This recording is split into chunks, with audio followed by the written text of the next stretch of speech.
Perjalanan Singkat, channel yang menyajikan cerita fiktif penuh kengerian, terinspirasi dari urban legend dan kejadian menyeramkan di Indonesia.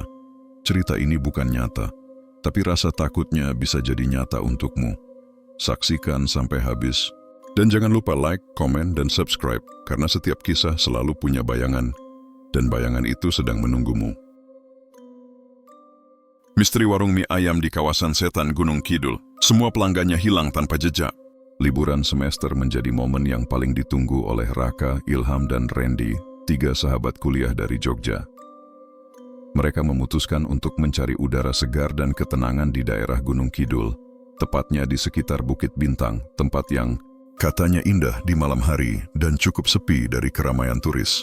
Sore itu mereka berangkat dengan motor trail, lengkap dengan perlengkapan tenda dan bekal untuk menginap 1 malam. Cuaca mendung dan gerimis ringan menyambut mereka begitu mulai masuk jalur perbukitan yang menanjak. Tapi karena semangat dan penasaran mereka tetap lanjut. Kayaknya lewat sini deh, ujar Randy sambil menunjuk jalur tanah kecil yang membelah semak. Kita harus buru-buru sebelum gelap, tambah Ilham. Tapi jalur yang mereka pilih malah makin membingungkan. Langit makin gelap, GPS kehilangan sinyal, dan jalanan makin menukik ke dalam hutan. Mereka mulai panik tapi gengsi untuk mengaku tersesat. Saat malam benar-benar turun, motor mereka dihentikan oleh sebuah jalan buntu, pohon besar tumbang menutup jalan. Tapi anehnya, dari arah kanan jalan yang lebih gelap, tercium aroma wangi mie ayam yang sangat kuat dan menggoda.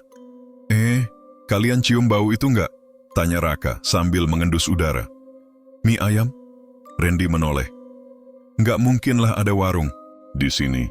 Tapi aroma itu makin nyata dan seperti mengarahkan mereka untuk masuk lebih dalam ke jalur sempit di balik semak. Raka berjalan lebih dulu, dan betul saja, sebuah warung kecil terlihat di kejauhan. Lampunya menyala terang, seperti menggunakan lampu bohlam kuning tua. Bangunannya sederhana dari kayu dan bambu, tapi anehnya terlihat begitu bersih dan terawat. Tidak seperti warung yang dibangun di tengah hutan. Wah, kok bisa ada warung? Ilham mulai curiga, namun rasa lapar dan penasaran mereka lebih besar. Raka langsung berjalan masuk, diikuti 2 sahabatnya. Di dalam warung, aroma mie ayam begitu menggoda. 3 mangkuk tersaji di meja kayu panjang, seolah memang telah disiapkan untuk mereka. Tidak ada menu, tidak ada daftar harga, dan yang lebih ganjil, para pengunjung lain duduk diam. Tidak bicara sedikit pun, wajahnya menunduk, dan tak ada yang menyentuh makanan di depannya. Seorang ibu tua berjilbab hitam muncul dari balik tirai dapur. Wajahnya penuh keriput, senyumnya ramah tapi sorot matanya tajam menusuk. Silakan duduk, nak. Semua sudah tersedia. Gratis. Rezeki buat yang mau jalan jauh malam-malam. Ketiganya saling pandang. Warung ini terlalu sepi, terlalu hening, tapi aroma mie ayamnya membuat perut bergolak. Dan tanpa pikir panjang, Raka mulai makan duluan. Suapan pertama langsung membuatnya terpukau. Mie-nya kenyal, gurih, kuahnya kaya rasa, dan topping ayamnya seperti meleleh di lidah. Ini mie ayam ternak yang pernah dia makan seumur hidup. Namun Ilham dan Randy hanya mencicipi sedikit. Mereka merasa ada rasa aneh. Sedikit amis, ada bau tanah, basah, dan rasa dingin merambat ke tengkuk. Di luar warung, angin mulai bertiup kencang. Daun-daun kering berputar-putar, suasana makin mencekam. Ilham merasa ada yang salah. Randy mulai pucat, sementara Raka tetap lahap makan, tak menyadari bahwa semua pelanggan lain masih menunduk diam, bahkan sejak mereka datang, dan tak satu pun berkedip. Warung itu terlalu sepi, terlalu sunyi, terlalu sempurna, terlalu tidak nyata. Hening, selain bunyi sendok Raka yang terus mengaduk mangkuknya, tak ada suara lain di warung itu. Bahkan para pelanggan lain yang duduk berjajar tak mengucapkan sepatah kata pun. Mereka hanya menunduk diam. Ilham dan Randy saling pandang, duduk canggung di kursi kayu yang dingin dan agak lembab. Udara malam terasa menggigit meskipun mereka berada di dalam warung tertutup. Randy memperhatikan pelanggan di sebelah kanannya. Seorang lelaki berbaju batik kusam, wajahnya tak terlihat karena tertunduk sepenuhnya. "Mas?" bisik Randy mencoba menyapa. Tak ada respons, lelaki itu tidak bergerak sedikit pun. Bahkan nafasnya pun tidak terdengar. Ilham perlahan berdiri, berjalan menuju tirai dapur tempat Bu Larti menghilang tadi. Tapi saat tangannya hendak menyentuh tirai itu, "Sudah nak, makan saja." Suara Bu Larti terdengar dari belakang, padahal tak ada langkah kakinya. Ia berdiri tepat di belakang Ilham, dengan senyum lebar yang terasa dingin. "Maaf Bu, kami cuma mau tanya ini warung siapa ya?" "Kok bisa ada di tengah hutan? Ini warung lama nak, hanya muncul untuk orang-orang pilihan," jawabnya pelan, menatap dalam ke mata Ilham. "Dan kalian terpilih malam ini?" Raka menyela sambil menyeka keringat di dahinya. "Bu, ini..." "Mie ayamnya enak banget, tapi saya ngerasa aneh, kepala saya jadi agak pening." Bu Larti tersenyum lebar. "Itu tandanya cocok nak." Ilham menarik Raka. "Udah Rak, kita pergi sekarang." Tapi sebelum sempat berdiri, semua pelanggan yang tadinya menunduk serempak mengangkat kepala. Dan disinilah kejadian mengerikan. Itu dimulai, mereka semua tidak memiliki wajah. Hanya kulit rata, tanpa mata, tanpa hidung, tanpa mulut. Randy jatuh terduduk, menahan teriakan. "Rak, ayo keluar sekarang." Ilham mengguncang tubuh Raka yang terpaku. Raka berdiri dengan tubuh gemetar. Mereka bertiga berlari keluar dari warung. Namun begitu mereka keluar, warung itu hilang. Tak ada bangunan, tak ada cahaya lampu, tak ada sisa aroma mie ayam. Yang tersisa hanya hutan gelap dan dingin. Jalan yang mereka lewati sebelumnya pun sudah berubah. Tidak ada bekas ban motor, tidak ada jalur setapak. Hanya semak belukar lebat dan pepohonan tinggi yang saling merunduk, seolah menutup jalan mereka kembali. "Astagfirullah. Kita di mana ini?" desis Ilham, menggenggam tas ranselnya erat-erat. "Gua tadi makan mie itu, tapi kenapa gua nggak ingat habisnya?" Raka mulai terduduk. "Apa yang terjadi barusan?" Randy masih terdiam, menatap ke arah tempat warung itu tadi berdiri. "Aku yakin itu bukan warung biasa," gumamnya. "Itu bukan warung manusia." Malam itu mereka tak tidur, hutan menjadi asing, dan langkah mereka mulai tidak terasa menyentuh tanah. Karena apa yang mereka injak, mungkin bukan dunia yang sama lagi. Pagi datang dengan cepat, tapi suasananya tidak terasa seperti pagi. Matahari hanya terlihat seperti bulatan pucat di balik kabut tebal yang menggantung di antara pepohonan. Udara tetap dingin dan lembab, dan yang paling aneh, tidak ada suara burung. Biasanya, pagi di hutan akan ramai dengan kicauan, suara ranting, dan gesekan serangga. Tapi sekarang, sunyi yang menusuk. Raka terbangun paling pertama. Pelipisnya masih terasa berdenyut. Ia duduk dengan napas terengah. Mimpi buruk semalam masih menempel di kepalanya. Ia bermimpi berada di warung mie ayam itu lagi. Tapi kali ini, dia sendiri di sana. Pelanggan-pelanggan tanpa wajah itu perlahan berdiri dan mengelilinginya. Dari dapur keluar sosok Bu Larti dengan pisau daging besar, tapi yang lebih mengerikan. Tangan kirinya berubah menjadi kaki ayam raksasa, dengan kuku tajam berwarna hitam keunguan. "Raka?" Ilham menyentuh pundaknya. Raka tersentak. Ia menoleh dan melihat Ilham dan Randy, juga tampak lelah dan pucat. "Kita harus turun dari tempat ini," tegas Ilham. "Tapi jalurnya udah berubah." "Ini hutan apa mimpi sih?" tanya Randy. "Kita kayak kejebak." Raka memegangi perutnya yang tiba-tiba merasa lapar, sangat lapar. Tapi bukan lapar biasa. Rasanya seperti tubuhnya menuntut hal yang dia makan semalam. Mie ayam itu, mendadak aroma itu kembali tercium. Samar, seperti ditiup angin. "Loh, cium itu?" Raka berdiri cepat, matanya membelalak. "Itu, mie ayamnya." Randy panik. "Jangan Rak, jangan ikutin aromanya." Tapi langkah Raka sudah setengah berlari, menuju balik pohon-pohon besar. Ilham dan Randy mengejar, namun yang mereka temukan hanyalah semangkuk mie ayam panas yang tersaji rapi di atas batu datar. Tidak ada warung, tidak ada meja, hanya semangkuk mie ayam lengkap dengan sumpit kayu, seolah disajikan oleh udara. "Astagfirullah, siapa yang naruh ini?" gumam Ilham sambil mundur. Raka menatap mangkuk itu seperti orang kesurupan. Ia mencium aromanya dalam-dalam, dan sebelum bisa dicegah, ia makan lagi. 1 suapan, 2 suapan. Ia melahapnya dengan lahap seperti orang kelaparan bertahun-tahun. Tangannya gemetar, matanya nyaris putih seluruhnya. "Raka, Berhenti! Randy menendang mangkuk itu. Mie ayam itu tumpah ke tanah. Tapi yang mengerikan, kuahnya bukan coklat bening seperti semalam, melainkan merah pekat, seperti darah. Raka terbatuk. Dari mulutnya keluar benang mie bercampur lendir hitam.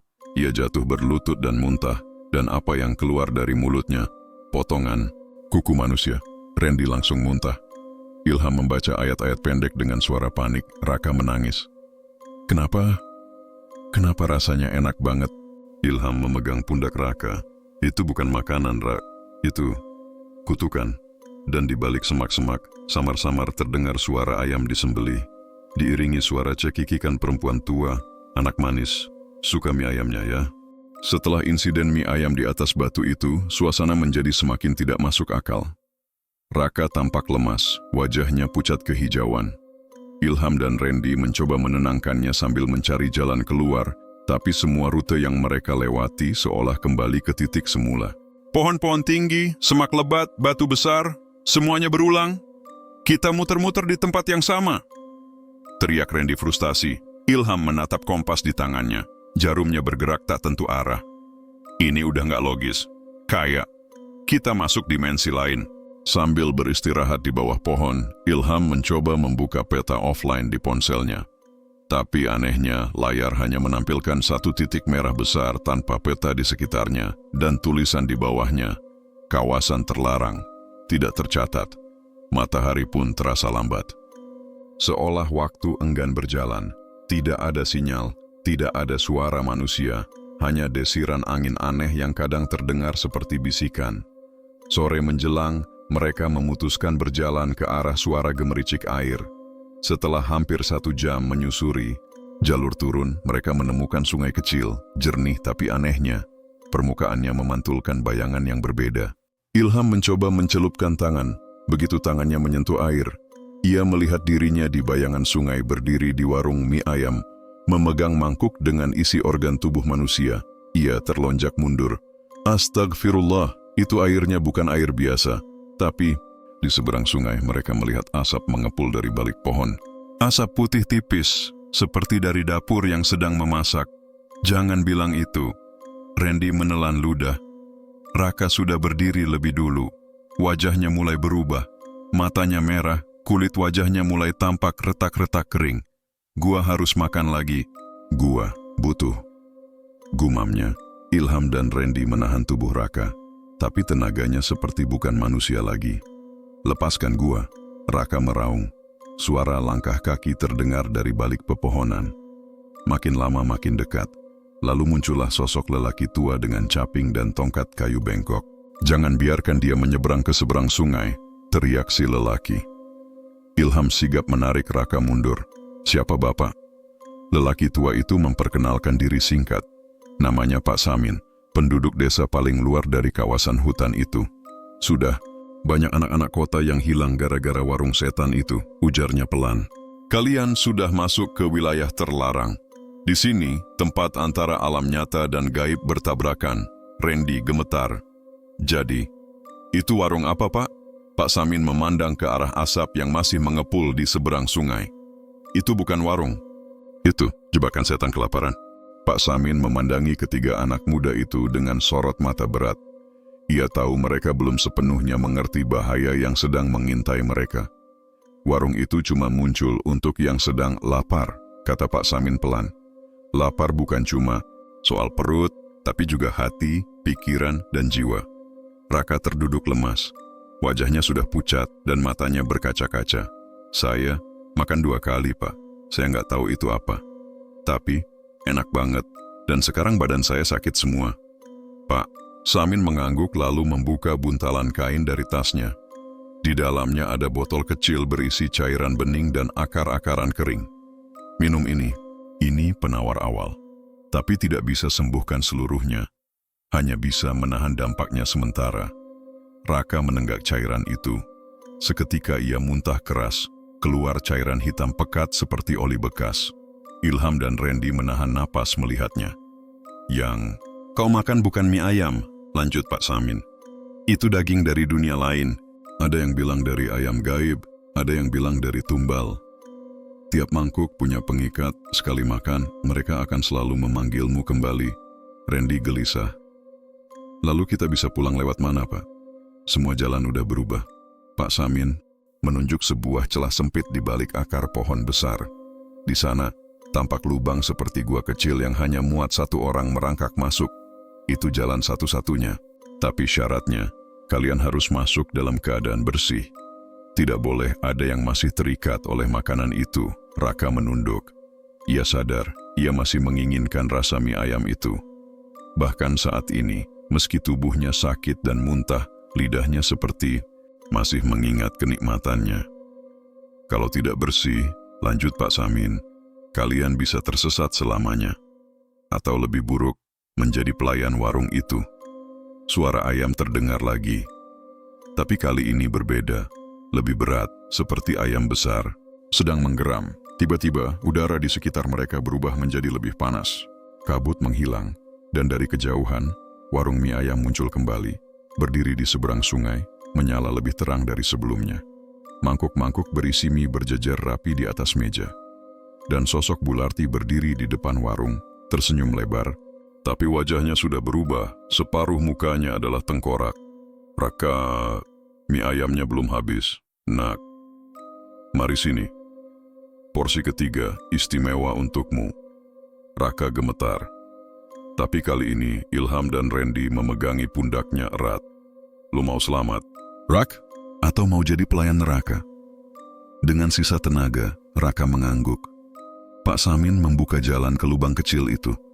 Satu persatu, mereka harus masuk merangkak, dalam gelap, tanpa tahu di ujungnya ada apa. Dan waktu terus berjalan. Warung itu mendekat. Bau mie ayam semakin tajam. Seseorang harus memilih keluar atau menjadi bagian dari warung itu. Ilham masuk lebih dulu ke dalam terowongan sempit yang dibuka Pak Samin. Lubangnya seperti akar-akar besar yang saling melilit, gelap, pengap, dan hanya cukup dilewati dengan merangkak. Di belakangnya menyusul Randy, lalu Raka yang masih lemah. Pak Samin berkata, jangan berpikir aneh-aneh di dalam. Jangan menoleh ke belakang, dan jangan tergoda suara apapun. Begitu mereka bertiga masuk, lubang langsung ditutup akar kembali seperti tak pernah terbuka sebelumnya. Di dalam, suasana gelap total. Ilham hanya mengandalkan senter dari ponsel yang redup. Tapi anehnya, cahaya tak menembus lebih dari 2 meter. Seolah kegelapan di sana bukan sekadar gelap biasa, tapi kegelapan yang hidup. Tiba-tiba, dari sisi kanan dinding terowongan, tangan-tangan mulai muncul perlahan. Lengan-lengan kurus, pucat, mencakar-cakar dinding tanah seperti ingin keluar. Randy menahan napas. Ilham, kita beneran masih di bumi kan? Ilham tak menjawab. Langkahnya justru melambat. Terowongan terasa semakin sempit, dan di kejauhan, terdengar suara mangkuk yang diketuk-ketuk. Tik, tik, tik. Waktunya makan. Suara itu menggema, membuat jantung Raka berdetak semakin cepat. Keringat dingin mengucur dari pelipisnya. Aku nyium baunya lagi. Gumam Raka. Ilham menoleh cepat. Jangan hirup dalam-dalam, Rak. Tapi, sudah terlambat. Raka mulai merangkak lebih cepat, seperti terhipnotis. Ia menerobos lorong tanah dan mengikuti suara itu. Raka, jangan. Ilham dan Randy mengejarnya, namun terowongan tiba-tiba bercabang menjadi 2. Raka memilih kiri. Ilham dan Randy tanpa ragu memilih jalur yang sama. Namun, tiba-tiba Randy hilang, tanpa suara, tanpa jejak. Ilham berhenti merangkak. Ia menoleh ke belakang. Tak ada siapapun, bahkan cahaya ponsel pun mulai bergetar. Layarnya berkedip lalu mati. Di tengah kegelapan, suara wanita terdengar sangat dekat di telinga Ilham. Yang kamu kejar bukan temanmu, Nak. Deg, Ilham merinding sekujur tubuh. Ia mulai membaca ayat kursi dalam hati, merangkak terus, mengabaikan suara tawa, suara tangis, bahkan suara ibunya yang memanggil dari kejauhan. Dan akhirnya cahaya muncul dari ujung lorong. Ia keluar, sendirian. Ilham berdiri di tengah ladang. Ilalang, udara segar. Matahari sore menyinari wajahnya, tapi tak ada Raka, tak ada Randy. Dan dari kejauhan, ia mendengar suara sepeda motor lewat. Ia telah kembali ke dunia nyata, tapi sendiri. Ilham berdiri mematung di tengah ladang ilalang, napasnya masih tersengal. Dadanya sesak menahan kecemasan dan rasa bersalah. Ia berhasil keluar dari lorong itu, tapi sendirian. Suara alam mulai terdengar kembali.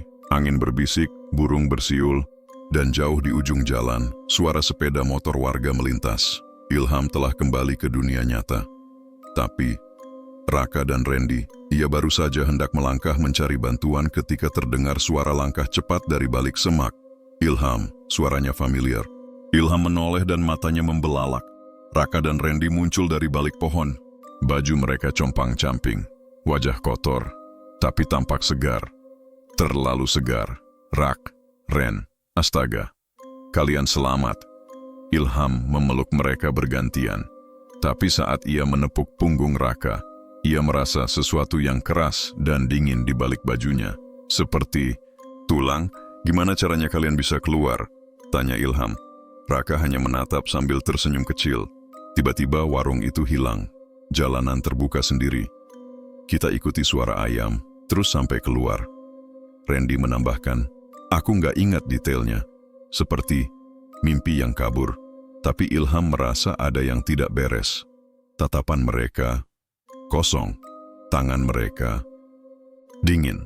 Dan sejak keluar dari lorong itu, mereka tak pernah berkedip. Malam harinya, mereka menumpang di rumah warga yang diberi tumpangan oleh Pak Samin. Saat warga menyiapkan makan malam, Raka dan Randy menolak makan. Katanya, mereka belum lapar. Tapi, saat warga lain tertidur, Ilham terbangun karena mendengar suara bisikan. Ia mengintip ke arah dapur. Raka dan Randy duduk di lantai, mengelilingi sesuatu, mangkuk, isinya mie ayam, dan aroma itu kembali menyebar, tapi lebih busuk, seperti bangkai dan darah. Ilham menahan napas. Randy melirik ke arah Ilham, lalu tersenyum perlahan. Masih hangat, mau coba Ham? Tapi mata Randy sekarang hitam seluruhnya, tanpa bola mata, dan lidahnya bukan lagi lidah manusia. Ilham mundur perlahan dari balik pintu dapur. Tubuhnya gemetar.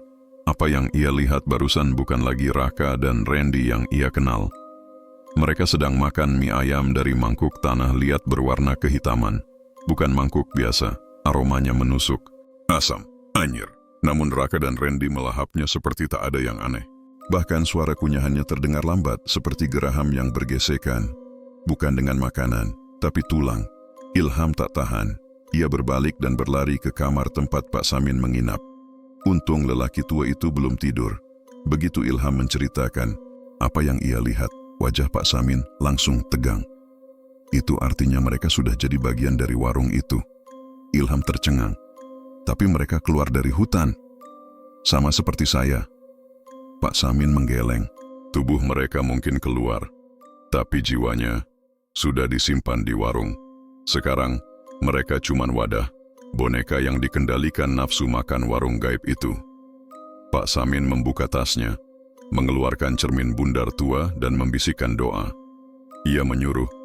Ilham menghadap ke cermin lalu memegang pundaknya. Cermin itu tidak memantulkan wajah Raka dan Randy, hanya Ilham yang terlihat. Sementara di belakangnya, tampak bayangan dua sosok mirip manusia, namun bermata hitam, mulut robek, dan kepala separuh tengkorak. Setiap kali mereka makan mie ayam itu, tubuh mereka tidak mencernanya, kata Pak Samin. Makanan itu bukan untuk dikonsumsi, tapi untuk memanggil energi jahat agar tetap berada di dalam tubuh mereka.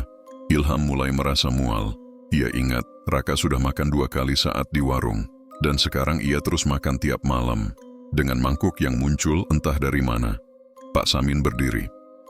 Kita harus lakukan sesuatu sebelum mereka mulai mengajak orang lain ikut makan. Malam itu juga Pak Samin menyiapkan ritual pemutus ikatan. Tapi ritual itu berbahaya. Jika gagal, Raka dan Randy akan hilang selamanya. Bukan hanya secara jiwa, tapi tubuh mereka akan menjadi alat tetap dari warung gaib itu. Dan lebih buruknya lagi, salah satu dari mereka sudah mulai mengajak warga desa mencicipi mie ayam enak buatan temannya. Malam itu, langit Gunung Kidul tampak gelap pekat, lebih pekat dari biasanya. Tak ada bintang, tak ada angin. Bahkan suara jangkrik mendadak lenyap. Pak Samin bersiap di pendopo rumah warga tempat mereka berlindung. Lingkaran garam, dupa, dan sesajen sederhana ia siapkan di tengah halaman. Ilham berdiri gugup di sisi kanan, memegang segenggam daun kelor dan air doa. Mereka bersiap melakukan ritual pemutus ikatan jiwa. Namun belum sempat ritual dimulai, keramaian terdengar dari arah balai dusun. Ilham dan Pak Samin menoleh cepat. Warga sedang berkumpul. Di sana berdiri Raka dan Randy. Senyum mereka lebar, gerak-gerik mereka cepat dan aneh. Di depan mereka ada meja panjang penuh mie ayam gratis, lengkap dengan sambal, pangsit, dan kuah kental yang menguar bau menyengat. "Ayo Pak, Bu, makan, jangan malu. Ini dari teman kami, Ilham," seru Randy. Ilham melangkah maju. "Apa? Aku nggak bikin itu." Namun warga yang lapar dan penasaran sudah mulai menyendok mie dari mangkuk. Beberapa bahkan sudah duduk dan makan. Dengan lahap, salah satu warga, seorang bapak setengah baya, mulai batuk hebat setelah menyantap mie.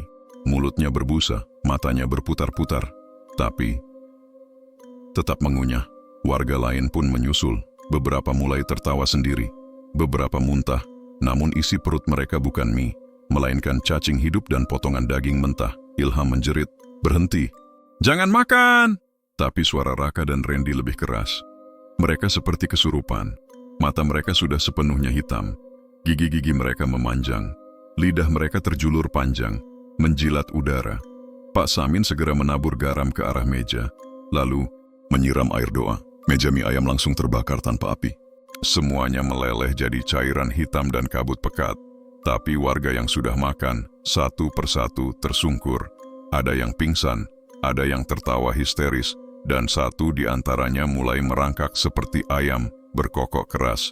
Pak Samin berkata pelan, "Kita terlambat. Warung itu sudah mulai menanamkan diri di dunia nyata." Ilham menggenggam erat daun kelor. Pandangannya tertuju pada dua sahabatnya yang kini bukan lagi manusia. Mereka berdiri tegak di tengah kabut, tertawa dan menari sambil memegang mangkuk. "Ayo Ilham, kamu juga belum habis makanannya. Masih ada satu porsi istimewa untukmu." Pak Samin membolak-balik kitab tua berisi kalender Jawa kuno. Wajahnya serius. Matanya berhenti pada satu halaman dengan coretan merah. Jumat Legi, hari di mana batas dunia halus dan nyata paling tipis. "Itu besok malam, Ilham. Hanya di malam itulah kita bisa memutus ikatan antara warung itu dengan sahabat-sahabatmu," katanya lirih. Ilham mengangguk perlahan. "Kalau aku gagal?" Pak Samin menatapnya dalam-dalam. "Kamu akan menggantikan mereka. Warung itu butuh satu jiwa, segar untuk menebus dua jiwa yang hilang." Ilham diam. Dalam hati, ia tahu ini satu-satunya cara. Ia ingin menyelamatkan Raka dan Randy, meski harus mempertaruhkan jiwanya sendiri. Jumat Legi, tengah malam. Ilham duduk di tengah lingkaran garam di kaki Bukit Watu Gendong, lokasi yang dipercaya sebagai titik terlemahnya batas gaib. Pak Samin menabur bunga 7 rupa, membaca doa dan mantra kuno. Sementara itu, di sekeliling mereka, kabut turun mendadak, disertai suara mangkuk berdenting. Tik, tik, tik. Suara itu datang bersamaan dengan munculnya dua sosok dari balik kabut, Raka dan Randy. Wajah mereka sekarang sangat menyeramkan. Kulit mengelupas, mata hitam legam, tubuh kurus kering. Namun mereka tetap menyebut nama Ilham dengan lembut, seolah tak sadar sedang dijerat warung gaib. "Ilham, pulang yuk. Ada mie ayam hangat di meja. Masih sisa buat kamu." Suara mereka pelan, merayu mengiris hati. Pak Samin menyuruh Ilham berdiri. "Sekarang, panggil nama mereka 3 kali sambil taburkan garam ke arah mereka." Ilham menggigil, tapi ia menguatkan diri. "Raka, tabur garam." Sosok Raka menjerit dan tubuhnya terbakar kabut hitam. "Randy, tabur garam." Randy meraung, keras, mencoba menyerang, tapi cahaya dari lingkaran garam menahannya. "Raka, Ren," tiba-tiba angin besar menerjang. Kabut menyapu garam. Ilham terlempar keluar lingkaran, dan sosok ketiga muncul. Sosok perempuan tua, penjaga warung. Wajahnya penuh luka, lidah menjulur panjang. Di tangannya, mangkuk mie ayam berisi potongan daging merah yang masih menetes darah. "Kalau kau mau mereka selamat, kau harus ganti posisi mereka. Makan ini, dan biarkan jiwamu tinggal di warung." Ilham mematung, matanya berkaca-kaca. Pak Samin berteriak dari jauh, "Jangan makan, Ilham. Tuhan masih lebih kuat dari iblis manapun." Ilham menatap mangkuk, tangannya gemetar. Aroma amis menusuk. Di dalam mie itu, ia melihat potongan jari. Mungkin milik Raka, mungkin milik Randy. Dengan air mata berlinang, Ilham berteriak, "Aku tidak akan menyerahkan jiwaku untuk kalian." Ia taburkan garam terakhir ke mangkuk itu. Boom! Ledakan cahaya. Teriakan mengerikan dari penjaga warung. Suara denting mangkuk terakhir kali terdengar. Lalu, sunyi. Semua menghilang. Ilham pingsan. Pagi harinya, ia terbangun di bawah pohon. Di sebelahnya Pak Samin duduk lelah, tersenyum, dan di kejauhan Raka dan Randy berdiri. Masih hidup, masih manusia, tapi mereka tidak ingat apa-apa. 3 hari setelah ritual Jumat Legi yang dramatis itu, keadaan desa perlahan kembali normal. Warga yang sempat makan mie dari Raka dan Randy memang sempat menunjukkan gejala aneh, tapi kini mereka berangsur pulih. Raka dan Randy, meski tampak sehat, kehilangan sebagian besar ingatan mereka. Mereka tak ingat perjalanan ke dalam hutan, tak ingat warung mie ayam, bahkan tak ingat pernah mengajak warga makan malam waktu itu. "Kayaknya aku cuma kecelakaan kecil ya?" tanya Randy, polos. Ilham hanya tersenyum getir. "Iya, kecelakaan yang nyaris bikin kita semua hilang." Namun, meski semuanya tampak pulih, Ilham mulai merasakan kejanggalan kecil. Setiap malam ia mendengar suara denting mangkuk dari bawah kolong tempat tidurnya. Dan kadang, muncul aroma mie ayam dari lemari bajunya. Ilham mencoba mengabaikan, berpikir itu trauma atau halusinasi, hingga suatu sore, saat Ilham sedang mencuci pakaian di belakang rumah Pak Samin, seekor ayam jantan hitam mendekatinya. Ayam itu tidak biasa, matanya merah menyala, dan ia mengais-ngais tanah, hingga keluar pecahan mangkuk tanah liat. Ilham terpaku, tangannya gemetar saat mengambil pecahan itu. Di bagian pecahan, ada lambang warung yang tak pernah ia lupakan, sebuah kepala ayam tanpa mata. Warung itu belum sepenuhnya hilang, gumam Pak Samin yang tiba-tiba berdiri di belakang Ilham. "Kau hanya berhasil melemahkannya, tapi setiap malam Jumat Legi berikutnya, ia akan mencoba kembali." Ilham menoleh cepat. "Lalu apa yang harus kita lakukan, Pak?" Pak Samin menatap langit sore yang mulai memerah. "Kita harus mencari asal-muasal warung itu. Kalau kita bisa menemukan titik awalnya, mungkin kita bisa memutus kutukannya selamanya."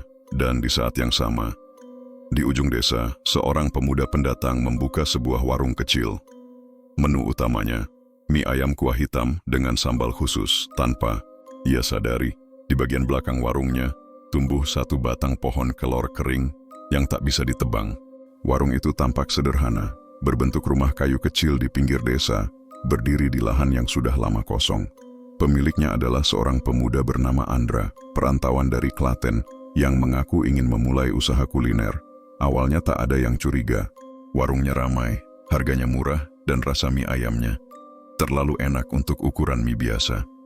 Namun, Ilham merasakan sesuatu yang janggal sejak pertama kali melewati tempat itu. Di sore hari, bayangan warung selalu menghadap ke arah berlawanan dari arah matahari. Dan setiap pagi, tanah di sekitar warung itu selalu basah dan berlendir. Meski tak pernah hujan, Pak Samin pun mulai melakukan penyelidikan. Bersama Ilham, mereka datang diam-diam ke warung Andra. Mereka memesan satu mangkuk mie ayam spesial dan tidak menyentuhnya sama sekali. Anehnya, dalam waktu 5 menit, mie dalam mangkuk itu menghilang sendiri, seperti disedot dari bawah. Andra hanya tersenyum kecil saat mereka menanyakannya. "Kalau nenggak dimakan, ya dimakan yang lain, Pak," ujarnya datar, tanpa emosi. Pak Samin menatap tajam ke arah pintu dapur. Dari sela-sela tirai, ia melihat sekelebat bayangan hitam melayang tanpa kepala. "Warung ini bukan didirikan, warung ini dipanggil kembali," bisik Pak Samin. Malamnya Pak Samin mengajak Ilham menyusup kembali ke warung. Mereka membawa cermin tua dan segenggam tanah dari lokasi warung lama di hutan. Saat mereka tanam tanah itu di belakang warung Andra, seluruh warung bergetar. Angin kencang menerpa dan dari bawah tanah muncul suara cekikikan wanita tua. Ilham menyorotkan cermin ke arah warung dan refleksi di cermin bukan warung kayu biasa. Refleksi itu menunjukkan sebuah warung tanpa dinding, dipenuhi tengkorak yang duduk rapi sambil menyantap mie. Di sudut dapur, penjaga warung yang dulu sedang menyiapkan mangkuk sambil menatap Ilham dari balik cermin, matanya merah. Giginya hitam, tangannya memegang potongan jari. Pak Samin menarik Ilham. Kita tak bisa memusnahkannya sendirian. Kali ini, kita harus cari akar sejarahnya. Dan di saat yang sama, Andra berdiri di belakang mereka, tersenyum pelan. Di tangan kanannya, ia memegang seikat rambut yang meneteskan darah. Malam itu, Ilham dan Pak Samin kembali ke rumah dalam keadaan panik. Wajah Andra yang tersenyum sambil membawa seikat rambut berdarah masih membekas jelas di benak mereka. Pak Samin berkata dengan nada tegas, "Ini sudah bukan soal warung, ini tentang kutukan yang diwariskan." Mereka segera menuju balai desa, tempat penyimpanan arsip dan dokumen sejarah Dusun Ngadirejo. Dengan bantuan Pak Kepala Dusun, mereka diberi akses ke ruangan arsip yang sudah lama terkunci karena dianggap membawa nasib buruk. Di sudut ruangan, mereka menemukan satu map tua berwarna coklat lusuh, tertulis tangan. Perkara peristiwa mie ayam tahun 1963, rahasia kepala desa dan kasus hilangnya 7 warga. Ilham membaca keras-keras, dan halaman demi halaman mengungkap rahasia mengerikan. Pada tahun 1963, seorang dukun wanita bernama Nyai Mirti membuka warung mie ayam di dalam hutan atas perintah makhluk gaib penunggu kawasan itu. Warung itu menjadi populer karena kabarnya, setiap mangkuk mie bisa memberi keberuntungan atau menyembuhkan penyakit. Tapi setelah 7 bulan, 7 orang warga hilang secara misterius. Penyelidikan saat itu ditutup paksa oleh kepala desa, karena salah satu dari korban adalah anaknya sendiri. Terungkap pula bahwa ritual tumbal dilakukan tiap Jumat Legi malam hari, dan penjaga warung akan terus hidup selamanya selama seseorang terus memanggilnya kembali dengan membuka warung baru. Dan lebih mengejutkan, Nyai Mirti adalah nenek kandung Andra. Jadi Andra bukan cuma pedagang, dia pewaris darah kutukan itu. Gumam Pak Samin dengan suara berat. Tiba-tiba lampu ruang arsip padam, jendela bergetar hebat, dan dari sela pintu muncul cairan hitam yang mengalir seperti darah. Ilham membeku. Di tengah kegelapan sebuah suara berbisik, "Terima kasih sudah membaca warisan kami. Sekarang giliran kalian untuk menghidangkannya." Ilham dan Pak Samin berlari keluar dari balai desa, membawa dokumen kutukan warung Nyai Mirti. Namun entah mengapa, langit berubah kelam padahal belum malam. Angin bertiup panas dan bau amis darah menguar di udara. Sesampainya di rumah Pak Samin, mereka kaget. Warung Andra telah berpindah. Kini warung itu berdiri tepat di depan rumah Pak Samin, padahal lahan itu kosong sejak dulu. Warungnya terlihat baru, tapi seolah tertanam di tanah sejak ratusan tahun. Meja-meja penuh mangkuk, dan di dalamnya, daging mentah bergerak sendiri, seperti masih hidup. Ilham gemetar. Dia bawa warungnya ke kita. Pak Samin menarik napas panjang. Dia menantang kita menyelesaikan ini, sekarang, atau selamanya jadi mangsa, tengah malam. Ilham masuk ke warung bersama Pak Samin. Di meja paling tengah, Andra sudah menunggu, mengenakan celemek merah tua. Wajahnya bukan lagi manusia sepenuhnya, kulitnya pucat. Di bawah matanya, urat-urat hitam menyembul. Andra tersenyum. "Selamat datang di warung terakhir. Kalian yang terakhir dalam daftar. Jika kalian mau makan, kalian akan selamat. Jika menolak, kalian akan menjadi menu berikutnya." Di depan mereka, Andra meletakkan 2 mangkuk mie ayam. Mangkuk dari tanah liat tua, penuh mie yang mengeluarkan uap merah. Ilham mencoba melihat ke dalam mangkuk dan teriakannya tertahan. Di dasar mangkuk ada bola mata manusia. Pak Samin mengangguk pelan, membuka tasnya, mengeluarkan botol kecil berisi air zam-zam yang telah dibacakan doa-doa. Sambil berdoa, dalam hati ia menyiramkan air itu ke mangkuk. Raurka. Mie dalam mangkuk melenting ke udara, berubah menjadi ular hitam dengan kepala ayam. Andra meraung, tubuhnya bergetar hebat. Seluruh warung bergetar. Ilham membaca ayat suci dengan suara gemetar. Teriakan Nyai Mirti terdengar lagi dari dinding warung. "Tidak ada yang bisa memutus ini. Kalian semua adalah jamu bagiku." Pak Samin menyiramkan sisa air zam-zam ke lantai. Tanah di bawah warung terbelah, api muncul dari celahnya. warung mulai runtuh. Ilham menarik Andra yang sudah tak sadarkan diri. Warung itu menghisap dirinya sendiri, meja-meja, mangkuk-mangkuk, dan akhirnya bayangan Nyai Mirti menjerit sambil terbakar. Dengan ledakan terakhir, warung itu lenyap. Ilham dan Pak Samin terhempas ke tanah. Hening. Pagi harinya, warga menemukan 2 orang tergeletak di bekas lahan kosong.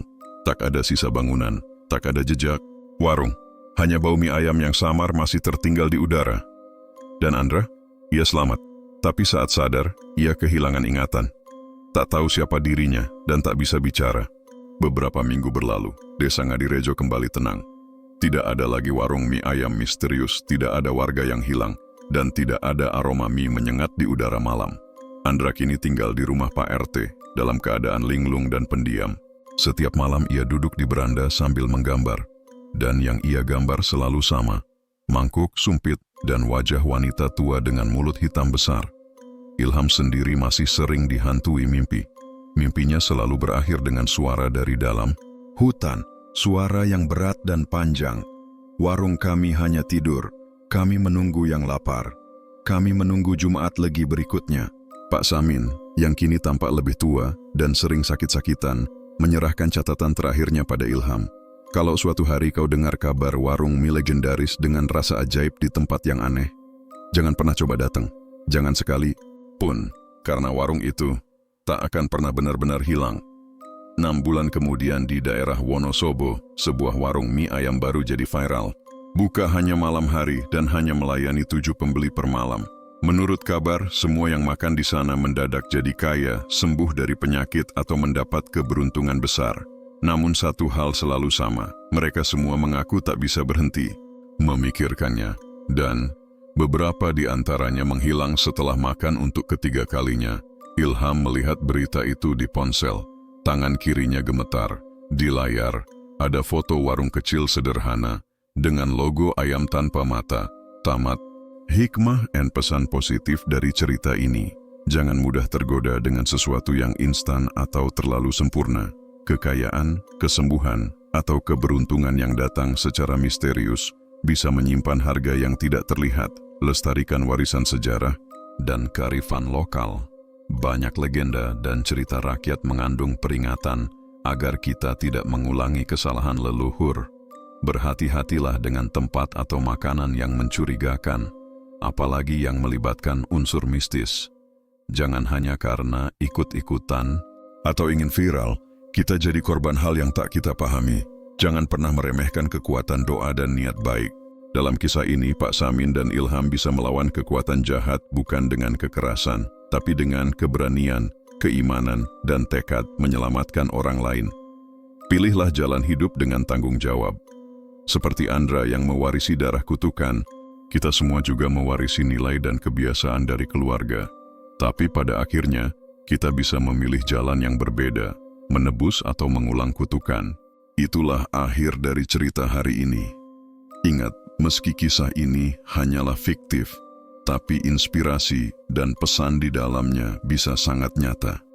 Karena di dunia ini, yang tak terlihat bukan berarti tak ada. Terima kasih sudah menyaksikan sampai akhir.